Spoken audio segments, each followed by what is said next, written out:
I watched an interview with Elon Musk a few days ago, so what I remember might be a bit scuffed.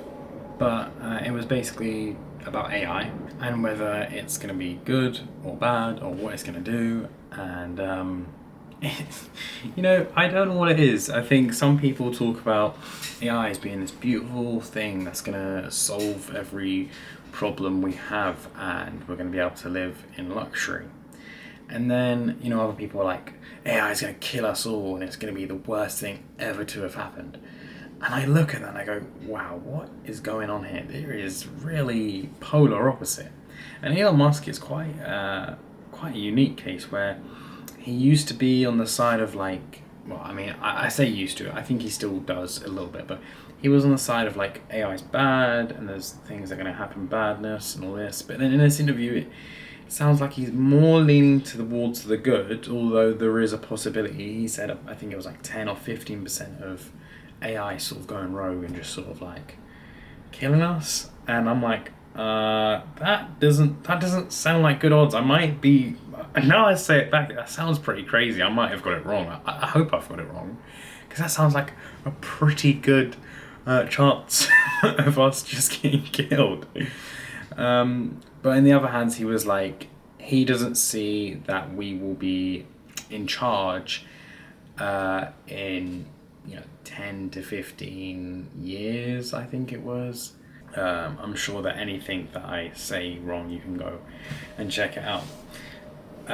Anyway, yeah, so he basically talks about us not being in charge. And he was saying about how, if we're in charge of monkeys, or if we were the monkeys, swinging and eating bananas, why would something so intelligent not be in charge? Which I guess kind of makes sense. At the same time, is it going to be like sort of like we're the pets, we the dogs and the cats that they kind of look after? Which I think might be the best example, because I've seen that. Even now when I see people that, it could be the smallest thing. Oh, it's ChatGPT. What? Sorry? And that really kind of blows my mind in a place where you can just use your own brain.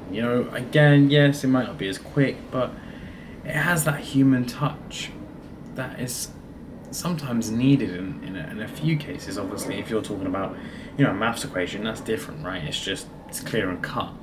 But if you ask me the opinions of Elon Musk even, that needs a little bit of a human touch. You can't really give that over a chat GPT, right? Feelings come into play. And yes, we do use this, but there's a little bit of this that ChatGPT doesn't have, and or AI in general does not have. And although that sometimes can be good, it also sometimes doesn't get the full feeling or picture. Elon Musk talks about basically, not even having to work, and there'll be an abundance of everything. And that sounds a little bit scary. If I be honest, abundance of everything, I guess it would be kind of good. Especially for the poor people.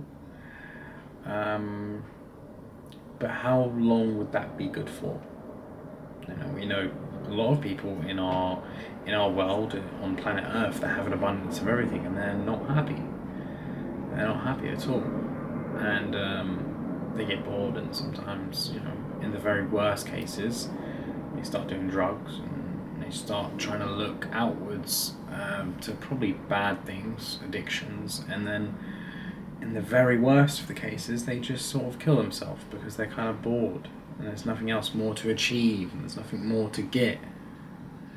And I think that's very scary when you'd have the whole world doing that. It's scary now when you only have one person or two or three. So I don't know if people would be able to handle that. Would they get bored really quick, or would there be a lot of innovation? Right? You give a lot of people more time, more food. They don't have to worry about so many things. There's an abundance. Maybe they start creating other things. But then AI is so smart. Doesn't that sort of make it where everything's been made already and we don't necessarily need anything, then do we get lazy? Do we start acting like cats and dogs, sleeping around, going on a walk, coming home and eating and going to sleep? I don't know. It doesn't seem that great in the grand scheme of things, right? Obviously, having a day or two like that, great. Your whole life, though? I don't know. That sounds a bit hellish to me. Considering the other option is that we will die. Right, so kind of weighing up and I'm thinking, neither of these options sound that great. But basically, Elon Musk is saying that if you can't beat him, join him. That he, if he didn't join in right now to try and do his best, other people would be doing it, and he is completely right. There is I think there's 4 people that are like leading AI right now that are doing their best, and it's scary because I do look at those people and I think, are those the people that we want to pretty much dictate the future of our world, the future of Earth? I don't know. I think there should be a bigger portion of people to decide things, not just for individual people. I think that's it kind of goes against what we do as humans, right? Most hierarchies, whether it be a clan or a tribe, all the way up to a government state, you normally have, you have one leader, but you have people around them advising them, give them different points of views. Hopefully, obviously, it's not always the truth, but there's a mix, and then of those people within that ministry have people that they talk to, and it kind of hopefully gathers all of the good opinions, or not good opinions, but worries and thoughts on the matter all the way up to the top, to the one person at the top, and then they can make their decision.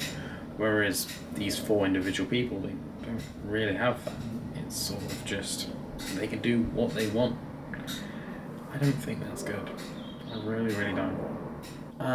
I think I would say that I'm not a big fan of AI. There are a lot of things that it can do, but just like when digital stuff come out, just when like the phone and the laptop and we were advancing quite a lot in technology, we said the same things. It does a lot for us, and don't get me wrong, it does a lot for us. But then we see, the downsides, the separation and loneliness that it gives people, the addiction of like Instagram and Snapchat and whatnot, where people just sink their lives into. Same with even games, right? They're so addictive that some people, could play 18 hours in a day, and there's nothing else going on in their life. That's all it is. It's those addictions. It's the easy accessibility to dopamine, which is really, really bad, I think, in the long run. And I think we're seeing that now, where people don't like to work for what they've got. It's very hard for people to focus. It's very hard for people to not do something and get rewarded straight away. And I think we've been exploited. The general public has been exploited by technology companies so much that when we look at AI, or a lot of people will look at AI and go, oh, just life's getting easier, great. But is it? Like, is it getting easier? Because to me, I see maybe an ease of something, but I wouldn't say it all the way. Like, things are getting easier. At the same time, more people are suffering from what's up in here. So I don't know. Anyway, not a fan of AI. Really not a fan. Hopefully AI and the people that lead it can change my mind, and I'll be sitting here in 20 years' time going, oh, I was absolutely wrong. I really hope. I really, really hope that that's what happens. But unfortunately, I don't have hope for this one. I really don't. I'll talk to you guys tomorrow. Bye.